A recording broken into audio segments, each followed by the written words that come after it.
Hello, everyone. I'm Mia.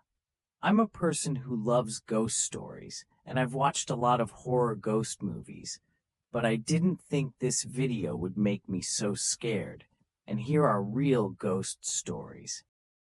The Ghost in the Abandoned House. The Dare, on the outskirts of a small town, there stood an old abandoned house. The locals spoke of it in hushed tones, calling it haunted. No one dared to go near it, especially after dark. The house had been vacant for decades, ever since the tragic death of its last occupant, Mrs. Eleanor Gray, who was said to still roam the halls. One chilly autumn evening, a group of teenagers, Anna, Ben, Claire, and David, decided to test their courage. It was Anna's idea, prompted by a dare from Ben. They would spend the night in the haunted house and document their experience. Armed with flashlights, a camera, and sleeping bags, they approached the decrepit structure. The front door creaked ominously as they pushed it open. The air inside was cold and stale, filled with the scent of mold and decay. Cobwebs draped from the ceiling, and dust covered every surface. The moonlight filtered through broken windows, casting eerie shadows on the walls. The unease. As they explored the house, the group felt a growing sense of unease. Every creak and groan of the old house seemed amplified in the silence. They settled in the large living room, where they set up their sleeping bags and turned on the camera. "Do you think the stories are true?" Claire asked, her voice barely above a whisper. "Of course not," Ben scoffed. "It's just an old house. There's no such thing as ghosts." But even Ben couldn't shake the feeling of being watched. They tried to pass the time by telling ghost stories, but their laughter was forced, their eyes constantly darting to the dark corners of the room. The encounter around midnight, the temperature in the room plummeted. The group huddled together, their breath visible in the icy air. Suddenly, the camera flickered and turned off. They fumbled with it, trying to get it to work, but it seemed completely dead. "Maybe the battery's dead," David suggested, though they had charged it fully before leaving. A faint sound reached their ears, soft footsteps coming from upstairs. Anna's heart pounded in her chest. "Did you hear that?" she asked, her voice shaking. Before anyone could respond, the footsteps grew louder, descending the staircase. The group stared at the doorway, frozen in fear.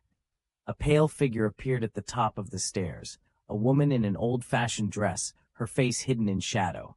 "It's Mrs. Gray," Claire whispered, clutching Anna's arm. The ghostly figure glided down the stairs, her movements smooth and unnatural.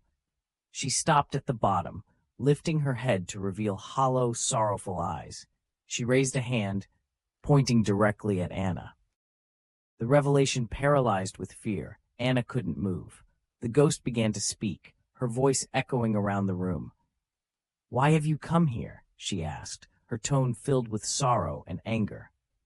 We just wanted to see if the stories were true," Anna stammered. "You should not be here," Mrs. Gray said. "This is my home, my prison. I cannot leave until justice is done." The room seemed to darken further as the ghost continued. She told them of her tragic end, poisoned by her own husband who wanted her fortune. He had escaped justice, leaving her spirit trapped in the house, unable to rest. "We need to help her," Claire said, her fear giving way to sympathy. "But how?" Ben asked, his skepticism waning in the face of the supernatural. "The release." Anna spoke up, her voice trembling. "Mrs. Gray, how can we help you find peace?" The ghost's expression softened. "Find the evidence of my husband's crime. It is hidden in this house. Only then will I be free." Determined to help, the group began searching the house. They scoured every room, looking for anything that might serve as evidence. In the attic, behind a loose brick in the wall, they found an old diary. It contained detailed entries about Mr. Gray's plot to kill his wife, including a confession written in his own hand. They took the diary to the local authorities, who reopened the long-forgotten case. With the new evidence, the truth finally came to light, and Mrs. Gray's name was cleared. That night, The group returned to the house to find it much as they had left it. But the air felt different, lighter, as if a great weight had been lifted. Mrs. Gray appeared before them one last time, her form now radiant and peaceful. "Thank you," she said, her voice filled with gratitude. "I can rest now." With that, she faded away, leaving the house silent once more. The group left, knowing they had not only proven the existence of ghosts, but had also helped one find peace. The abandoned house, now free of its tragic past, stood as a testament to their bravery and compassion. Let's write your comments below, and let's keep the conversation going. Don't forget to subscribe to our channel, more informative videos. Thank you for watching. See you soon in our next video. Goodbye.